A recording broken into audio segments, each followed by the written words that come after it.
আল্লাহর নবী সাহাবী মদিনার মসজিদে নববী শরীফ থেকে চিঠিখানা হাতে করে নিয়ে সিরিয়া জমিনে পৌঁছে যান। ও ভাইজানেরা, আল্লাহর নবী সাহাবী চিঠিখানাকে নিয়ে বাদশার কাছে উপস্থিত করলেন। সিরিয়ার বাদশা চিঠিটা হাতে করে নিয়ে আমার রাসূলুল্লাহ প্রতিনিধিকে দেখতে পেয়ে গিয়ে বাদশা আনন্দিত হয়ে যান। বাদশা আমার নবীকে বড্ড ভালোবাসে, বাদশা আমার নবীকে বড্ড পিয়ার করেন, বাদশা আমার নবীর উপরে ঈমান রাখেন। রাসূলুল্লাহর প্রতিনিধি পেয়ে গিয়ে বাদশা আনন্দিত হয়ে গিয়েছে। আল্লাহর নবী আসতে পারে নাই, রাসূলুল্লাহ প্রতিনিধি পাঠিয়েছে। আল্লাহর নবী সাহাবী হযরতে যায়েদ ইবনে সালমিকে বাদশা দেরি করলো না, তাড়াতাড়ি করে বাদশা বললেন, বাবা রে, তুমি আমার রাসূলুল্লাহ সাহাবী, এসো বাবা বাড়ির ভিতরে এসো। আল্লাহর নবী সাহাবীকে অন্দর মহলে নিয়ে চলে গেলেন, বাড়ির ভিতরে নিয়ে চলে গেলেন। আরামের বিছানা রাসূলুল্লাহ সাহাবীকে বিছিয়ে দিলেন। আরামের বিছানা বিছিয়ে দিয়ে রাসূলুল্লাহ সাহাবীর জন্য ভালো ভালো খাবার দাবার ব্যবস্থা করতে শুরু করে দিলেন।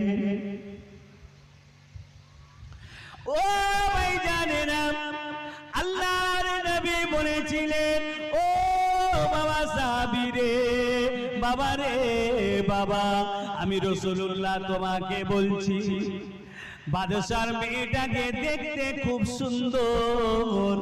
বাবারে, আমার কথাটা মাথায় রেখো, ভুলে যাবে না। বাদশা তোমাকে ইজ্জত করবে, বাদশা তোমাকে খাতির করবে, বাদশা তোমাকে ভালো ভালো খাবার দাবার খেতে দেবে। ভালো ভালো খাবার দাবার খেয়ে আমি রাসূলের কথা ভুলে যাবে না। ও বাবা রে বাবা, সুযোগ বুঝে বাদশাকে, বাদশার মেয়েটাকে বিবাহ করার জন্য তোমার পক্ষ থেকে তুমি প্রস্তাব রাখবে। এদিকে বাদশার মেয়েটা এও আমার নবীর উপরে ঈমান রাখতো, বিশ্বাস করত, আমার নবীর উপরে ভালোবাসা রাখতো। বাদশার মেয়েটা জানলা দিয়ে সব ঘটনাগুলো লক্ষ্য করেছে যে আমার আব্বা কি ব্যবহারটা করলো রাসূলের সাহাবীর সঙ্গে, নবীর পাঠানো প্রতিনিধির সঙ্গে কি খারাপ ব্যবহারটা করলো। বাদশার মেয়ে সবকিছু দেখেছে। বাদশার কন্যা বেরিয়ে পড়লেন, আব্বা জান, আব্বা জান বলে বাদশার কাছেতে উপস্থিত হয়ে যান। ও আব্বা জান, রাসূলুল্লাহ সাহাবীকে আপনি এমন করে গলা ধাক্কা মারতে মারতে বের করে দিলেন। আপনি কি ভুলে গেলেন আল্লাহর নবীর পাঠানো একজন প্রতিনিধি ছিল? আব্বা জান, রাসূলুল্লাহর প্রতিনিধির সঙ্গে আপনি এমন কেন ব্যবহার করলেন? রাসূলের সাহাবী নবীকে গিয়ে যখন শোনাবে, আল্লাহর নবী হুজুর কষ্ট পেয়ে যাবে, আর নবী কষ্ট পেয়ে গেলে আল্লাহ পাক তিনিও কষ্ট পেয়ে যাবেন। নবীর কষ্টতে আল্লাহর কষ্ট। আব্বাজান, আপনি রাসূলুল্লাহ সাহাবীর সঙ্গে কেন এমন ব্যবহার করলেন? ওই সময় বাদশা বলতে লাগলো, মা, ও কলিজার টুকুরা, ও আমার কলিজার টুকুরা, ও আমার মেয়ে, তুই আমার বড্ড আদরের মা, আমি তোকে বড্ড ভালোবাসি। মারে, রাসূলুল্লাহ সাহাবী আমার কলিজাতে হাত পড়তে চেয়েছে।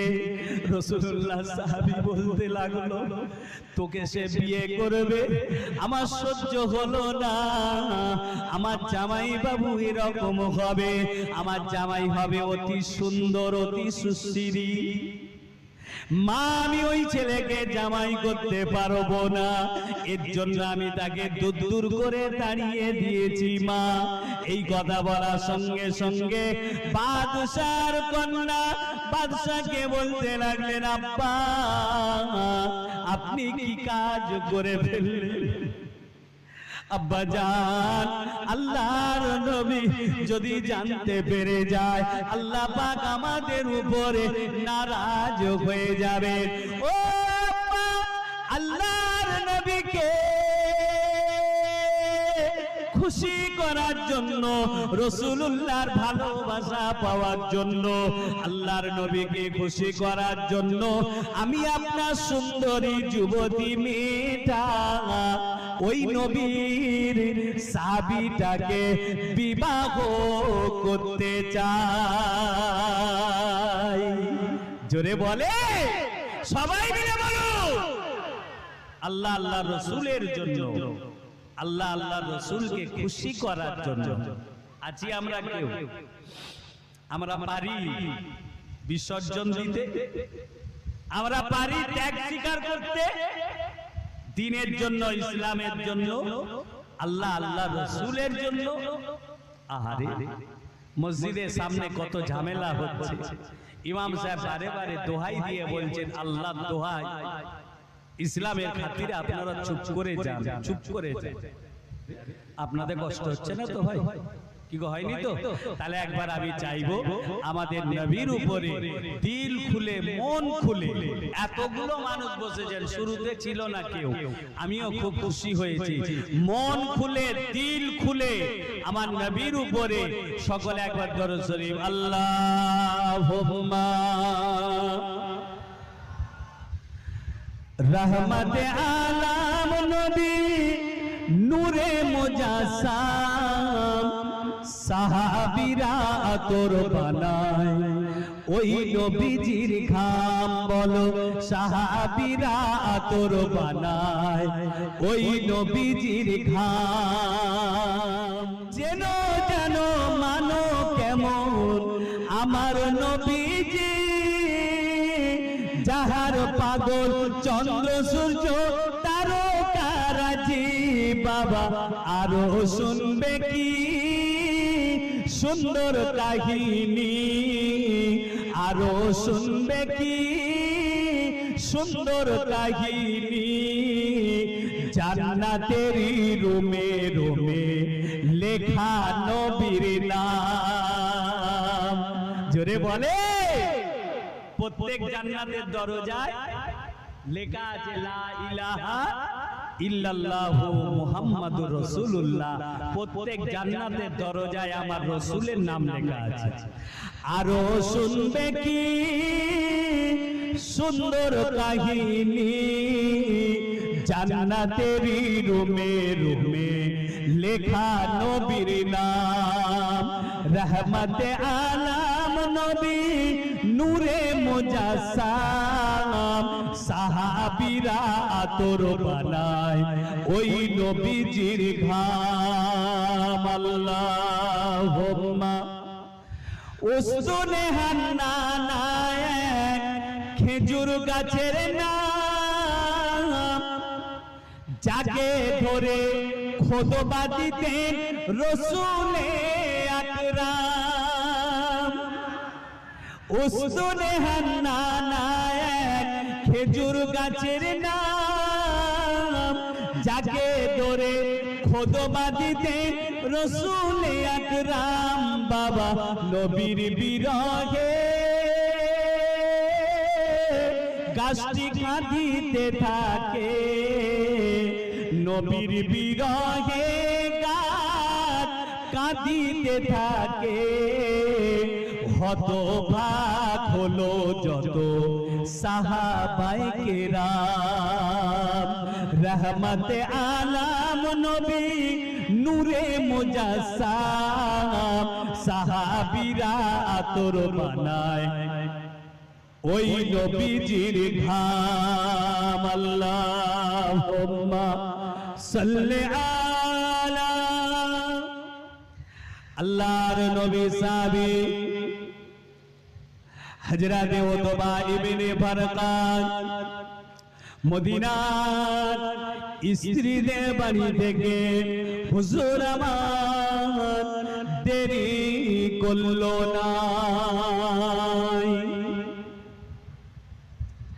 চারজনা স্ত্রীকে বলতে লাগলেন, ও আমার স্ত্রীগণেরা, আমি রাসূলুল্লাহ সাহাবী বলছি শোনো, তোমরা যদি চারজনা আমাকে ধরে টানাটানি করো, কার কাছে আমি রাতটা কাটাবো? বরং আমার দরকার নাই, আমি তোমাদের চারজনা কারোর কাছে থাকতে চাই না, মদিনার মসজিদে নববী শরীফে গিয়ে আমি রাতটা কাটিয়ে দেব।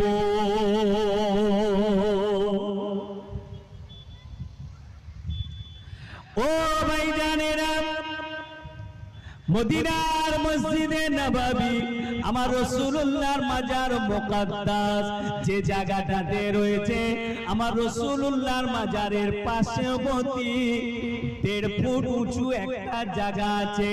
ওই জায়গাটাতে আল্লাহর নবী সাহাবা হুজুরেরা শুয়ে থাকতেন, যে জায়গাটায় গরিব অসহায় সাহাবীরা, আল্লাহর নবীর এতিম গরিব সাহাবীরা যে জায়গাটায় শুয়ে থাকতেন, ওই জায়গাটার নাম হলো আহলে সুফার জায়গা। হাজী সাহেবরা হজ করতে গেলে রাসূলুল্লাহ রওজা মুবারকের পাশে ওই জায়গাটা হাজী সাহেবরা চিনতে পারেন। ওই জায়গাটা চিনতে পারলে বড্ড ভিড় হতে থাকে। রিয়াজুল জান্নাত, জান্নাতের ফুল বাগানের মতো আহলে সুফার কাছে ওই রকম ভিড় হতে থাকে। আল্লাহর নবী সাহাবীরা ওই জায়গাতে আরাম করতে থাকেন।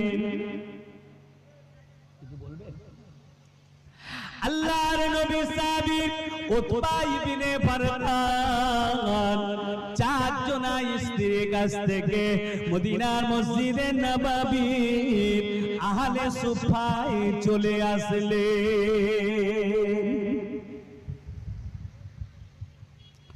ও নবীর উম্মতিরা, ও মায়েরা বোনেরা, ও নওজওয়ানেরা, ও যুবকেরা, ভালো করে শুনুন। আল্লাহর নবী সাহাবী ওই জায়গাতে উপস্থিত হওয়ার সঙ্গে সঙ্গে আহলে সুফার আরো সাহাবীগণেরা আছেন। সমস্ত সাহাবীদের ভিতরে একটা গুঞ্জন শুরু হয়ে গেল। আল্লাহর নবী সাহাবীদের ভিতরে একটা কানাকানি শুরু হয়ে গেল। কে কি আতর মেখে এসেছে মদিনার মসজিদে নববী শরীফে আহলে সুফার ভিতরে এমন একটা সুগন্ধি পাওয়া যায়।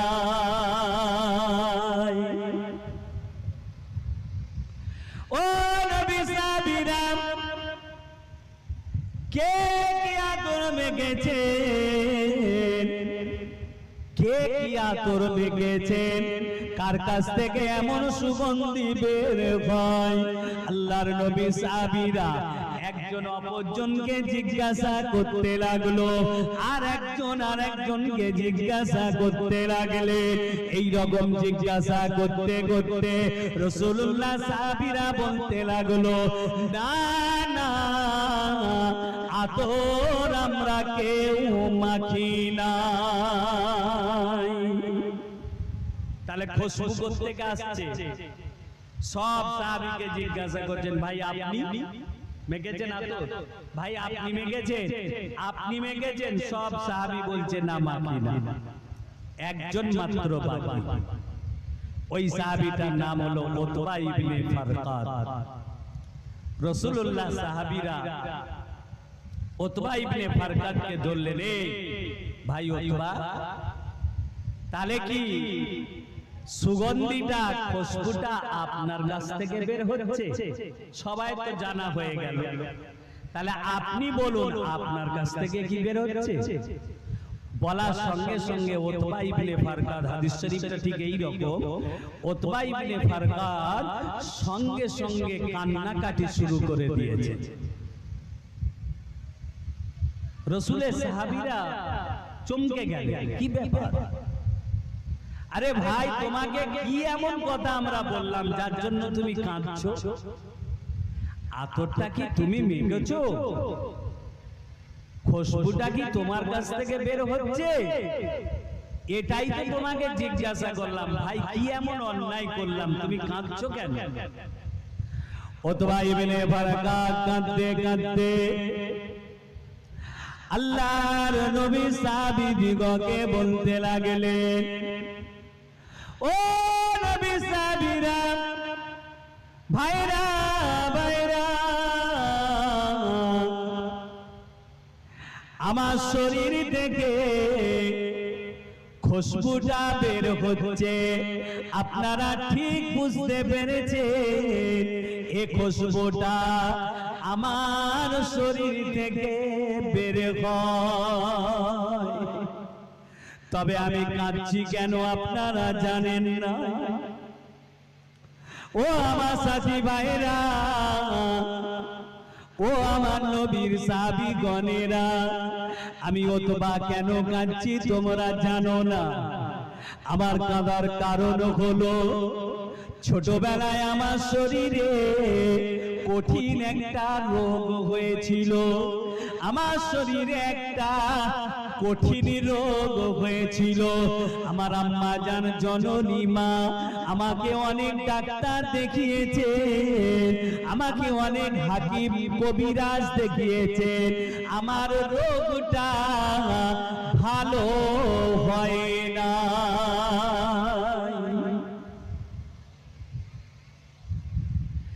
আমার শরীরে রোগ থাকা অবস্থাতে আমার রাসূলুল্লাহকে সত্য জেনে সত্য মেনে আমার নবীর উপরে ঈমানের কলেমা পড়ে আমি মুসলমান হয়ে গিয়েছি।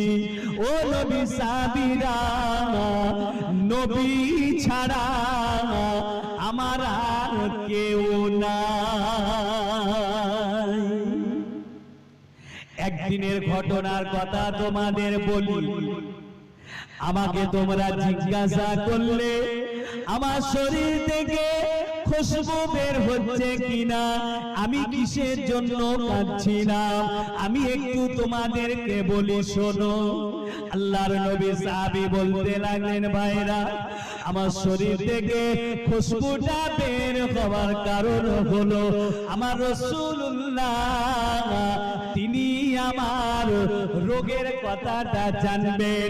মদিনার মসজিদে নববী শরীফে সমস্ত সাহাবীদের নামাজ পড়া হয়ে গেল। একদিন আল্লাহর নবী একা বসে আছেন, আমি উতবা ইবনে ফারকাত আমার রাসূলুল্লাহর কাছে চলে গেলাম। আমার নবীর কাছে গিয়ে বলতে লাগলাম, ইয়া রাসূলুল্লাহ, ইয়া হাবিবাল্লাহ, হুজুর আপনি ছাড়া আমার আর কেউ নাই, কার কাছে যাব, কে আমার কথা শুনবে? হুজুর হুজুর আপনি ছাড়া তো আমার কেউ নাই, হুজুর আপনাকে আমি একটা কথা বলবো বলে কয়েকদিন আপনাকে আমি লক্ষ্য করছি, ইয়া রাসূলুল্লাহ হুজুর আপনাকে আমি বলতে পারি না। আল্লাহর নবী বললেন বলো বাবা কি বলবে?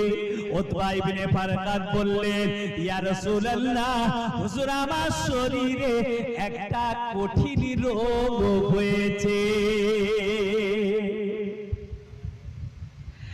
যে রোগটার জন্য আমি অনেক ডাক্তার দেখিয়েছি, অনেক কবিরাজ দেখিয়েছি, অনেক হাকিম দেখিয়েছি, হুজুর আমার রোগটা কেউ ভালো করতে পারে না। আল্লাহর নবী শোনার পরে রাসূলুল্লাহ সাহাবীকে বলতে লাগলেন বাবা সাহাবী রে, আমি তোমার রাসূলুল্লাহ, আমি তোমাকে বলছি দেরি করো না বাবা, তোমার শরীরের কাপড়গুলো তুমি খুলে ফেলো। আল্লাহর নবী সাহাবী শরীরের কাপড় খুলে ফেললেন, শরীরে কাপড়গুলো খুলে ফেললেন। কাপড়টা খোলার পরে আমার রাসূলুল্লাহ দুটো হাতে বিসমিল্লাহ আল্লাহু আকবার বলে আমার রাসূলুল্লাহ হাতটাতে ফুঁক দিলেন। হাতটাতে ফুঁক দিয়ে আমার রাসূলুল্লাহ সাহাবীর মাথার উপরে হাত রাখলেন। ও ভাইরা, মাথার উপর থেকে হাত কানা কাঁধ হয়ে পিঠ হয়ে কোমর পর্যন্ত আমার রাসূলুল্লাহ হাতটাকে বুলিয়ে দিলেন। আবার পরেতে বিসমিল্লাহ আল্লাহু আকবার বলে আমার রাসূলুল্লাহ হাতটাকে মাথার উপরে রাখলেন। বিসমিল্লাহ আল্লাহু আকবার বলে কপালের উপর থেকে নাকের উপর দিয়ে গলা হয়ে বুক হয়ে পেট পর্যন্ত আমার রাসূলুল্লাহ হাতটাকে বুলিয়ে দিলেন। হাতটা বোলাবার পরে আমার রাসূলুল্লাহ জিজ্ঞাসা করতে লাগলো ও বাবা সাহাবী রে, বাবা রে বাবা, তোমার যে শরীরে কষ্ট ছিল, তোমার যে শরীরে রোগটা ছিল, ওই রোগটার কথা কি মনে করো? আল্লাহর নবী সাহাবী বলেছিলেন ইয়া রাসূলুল্লাহ ইয়া হাবিবাল্লাহ, আমার শরীরে যে কষ্ট ছিল ওই কষ্টটা ভালো হয়ে গিয়েছে। জোরে বলে। এদিকে নবী হুজুরের কাছে খবর পৌঁছাচ্ছে ইয়া রাসূলুল্লাহ, হুজুর যুদ্ধের ময়দানে সবাই পৌঁছে গিয়েছে, কিন্তু হযরতে আলীকে দেখতে পাওয়া যাচ্ছে না। আলী হুজুর যুদ্ধের ময়দানে আসেন। নবী চমকে উঠলেন, কি ব্যাপার? আমার আলী আসাদুল্লাহিল গালিব, শেরে খোদা, আল্লাহর পাক, সে যদি যুদ্ধে না যায় তাহলে তো আমার বড় টেনশন, বড় চিন্তা এসে যাচ্ছে। কি ব্যাপার, আলী কেন যুদ্ধেতে যায়? নবী আমার সাহাবীদের বললেন বাবা খবর নাও তো, কি ব্যাপার আলী কেন যুদ্ধে যায়? রাসূলুল্লাহর জামাতা, কি গো যাও খবর নাও। আলী হুজুরের বাড়িতে গেলেন, সাহাবীরা খবর নিলেন, বুঝতে পারলেন আলী হুজুরের চোখেতে একটা রোগ হয়েছে। কি রোগ? যে রোগটা চোখে লাল হয়ে গিয়েছে, চোখটা করকর করছে, ঝাপসা লাগছে, চোখটা ভালো করে দেখতে পাচ্ছে না, এই রোগটার নাম জানেন? কি গো আমাদের দেশে গ্রামে কি নাম? এই রোগটার নাম বলতে পারবেন না? জয় বাংলা। কি নাম? জয় বাংলা। আলী হুজুরের এই রোগটাই হয়েছে। একটা সিজন এটা হয়, চোখটা লাল হয়েছে, করকর করছে, ঝাপসা ঝাপসা লাগছে, তাই আলী হুজুর যুদ্ধের ময়দানে যেতে পারে। নবীর কাছে সাহাবীরা খবর দিলেন হুজুর আলী হুজুরের এই ব্যাপার। আল্লাহর নবী বাড়িতে চলে গেলেন। আলীর বাড়িতে গিয়ে আমার রাসূলুল্লাহ জিজ্ঞাসা করছে বাবা আলী, বাবা রে বাবা, তোমার বড্ড কষ্ট হচ্ছে। হযরত আলী বলছে হুজুর আমি চোখ খুলে দেখতে পাচ্ছি না। ও ভাইজানেরা, নবী আছে যার, সব আছে তার, নবী নেই যার, কপাল ফাটা তার। হযরত আলী আমার রাসূলকে বলতে লাগলেন, ইয়া রাসূলুল্লাহ, হুজুর আমি চোখ দিয়ে ভালো করে দেখতে পাচ্ছি না। আল্লাহর নবী দেরি করলো না, দুটো হাতের দুটো আঙ্গুলকে নিয়ে আমার রাসূলুল্লাহ মুখের ভিতরে পুরে দিলেন। দুটো আঙ্গুলকে মুখের ভিতরে পুরে দিয়ে আঙ্গুল দুটোকে বের করে নিয়ে হযরত আলী হুজুরের চোখেতে দিয়ে দিলেন। কিছুক্ষণ নবী আমার চোখ দুটো চেপে রাখলেন। চোখ দুটি কিছুক্ষণ চেপে রেখেছে, চেপে রাখার পরে আমার রাসূলুল্লাহ আঙ্গুলটা সরিয়ে দিলেন। আর হযরত আলীকে বলছে, বাবা আলী, একবার তুমি তাকিয়ে দেখো, এবারে কি তোমার কষ্ট হয়? হযরত আলী চোখ দুটো খুলে তাকিয়ে দেখছে, আর আমার রাসূলুল্লাহকে বলতে লাগলেন, ইয়া রাসূলুল্লাহ, আমি আলী যে চোখেতে কষ্ট পাচ্ছিলাম এতটুকু কষ্ট না। জোরে বলে আহা, আমার নবীকে চেনে, নবীটা কেমন নবী। হযরতে ফাতেমাকে রাসূল আমার কানে কানে বলেছিলেন, ফাতেমা, নবী বংশের ভিতরে সর্বপ্রথম আমার সাথে তুমি দেখা করবে। কে দেখা করবে? ফাতেমা দেখা করবে। আম্মা জান ইন্তেকাল হয়ে যাবেন, রাসূলের কথাটা মাথায় আছে, নবী বলেছে। দিন গুনতে গুনতে গুনতে গুনতে কম বেশি 6 মাস হয়ে গেছে, গুনছে। ও প্রাণের স্বামী, আমি ফাতেমা, হয়তো আমি ইন্তেকাল হয়ে যাব, আমি আর বাঁচব না। আমি আপনাকে দুটো কথা বলতে চাই। আমার আব্বা জান ছোটবেলা আপনার সঙ্গে আমার বিবাহ দিয়েছেন, ছোটবেলা থেকে আপনার সংসারে আমি এসেছি।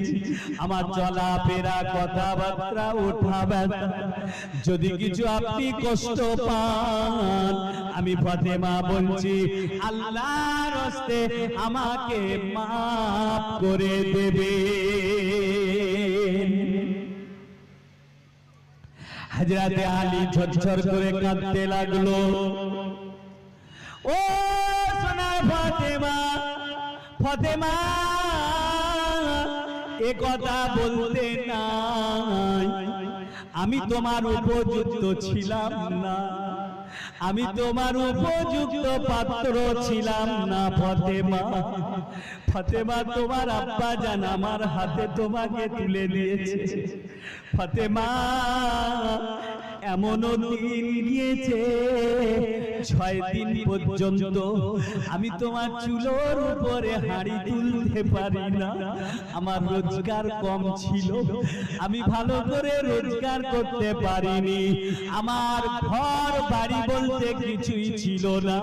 ফাতেমা, আমি তোমার উপযুক্ত ছিলাম না, আমি কি তোমাকে একটা ভাড়াটিয়া ঘরেতে রাখতাম? ও ফাতেমা, না, আমার মাফ করার কিছু নাই, বরং তুমি আমাকে মাফ করে দাও। রাসূলের পেটিকে এনে আমি বড্ড কষ্ট দিয়েছি। কিয়ামতের দিনে আমার আল্লাহ পাক আলীকে যখন বিচারে দাঁড় করাবেন, আলী রে, আমার নবীর পেটিকে কেন এত কষ্ট দিয়েছিলে? ফাতেমা গো, আমি আলী সেদিনে আল্লাহর সামনে কি মুখটা দেখাবো?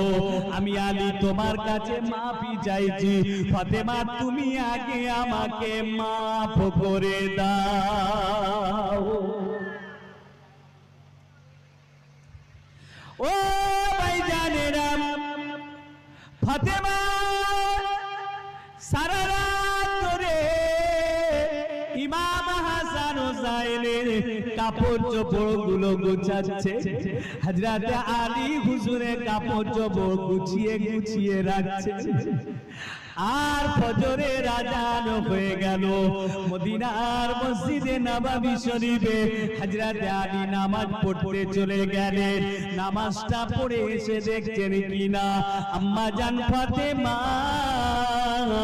নামাজের পাটিতে বসে ঝরঝর ঝরঝর ঝরঝর ঝরঝর করে কাঁদতে লেগেছে। হযরত আলী কান্নাটা দেখে থাকতে পারলো না, হযরত আলীও কাঁদতে লাগলো। এমন সময় ইমাম হাসান ইমাম হোসেন ওই জায়গায় উপস্থিত হয়ে গেলেন। ও আম্মা জান, ও আম্মা জান, কি হলো আপনাদের দুজন, আপনারা কেন এমন করে কাঁদছে? আব্বা আম্মার কান্না দেখে ইমাম হাসান হুসাইনও কাঁদতে লাগলো। এমন সময় খাতুনে জান্নাত হযরত ফাতেমা ইমাম হাসান হুসাইনকে বললেন, বাবারা বাবারা ব্যস্ত করো না বাবা, তোমার নানা জানের কবরের কাছে চলে যাও, তোমার নানা জানের মাজারের কাছে চলে যাও, তোমার নানা জানের কাছে তোমরা চলে যাও। ও ইমাম হাসান ইমাম হুসাইন রাসূলুল্লাহ রওজা শরীফে চলে গেছে।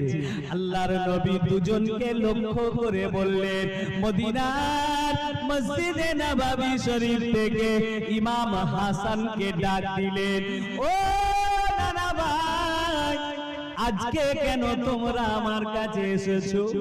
নানা ভাই রে, আমার কাছে সব সময় আসতে পারবে। আমি রাসূলুল্লাহ তোমাদেরকে বলছি, নানারা তোমরা দুজন আজকে তাড়াতাড়ি বাড়ি চলে যাও, আমার কাছে তোমরা থাকবে না, তাড়াতাড়ি বাড়ি চলে যাও। আজকে গিয়ে তোমাদের আম্মার মুখটার দিকে তাকিয়ে থাকবে। আজকে দিনটা তোমাদের মাকে দেখা তোমাদের শেষ। ও নানা ভাইরা, দেরি করো না, আমার কাছে রোজ আসতে পারবে, আমার কাছে রোজ কথা বলতে পারবে। আজকে দেরি করো না, আজকে তাড়াতাড়ি বাড়ি চলে যাও। আজকে গিয়ে তোমার আম্মা জানের মুখের দিকে তাকিয়ে বসে থাকো। আজকে দিন পরে তোমার মাকে দেখতে পাবে না। যাও তাড়াতাড়ি চলছো। ইমাম হাসান হুসাইন কাঁদতে কাঁদতে মার কাছে চলে আসলেন। 5 মিনিট একটু বলে নি নাকি গো, আপনারা কষ্ট পাবেন না তো? একটু 5টা মিনিট বলে নি, কেন আজানের টাইম হয়ে গেছে 8:30, একটা নির্দিষ্ট টাইম থাকে। আমি 5 মিনিট বলছি, সবাই কম বেশি ওযু করতে থাকে, ওযু করে তাড়াতাড়ি তো জামাতে হবে না।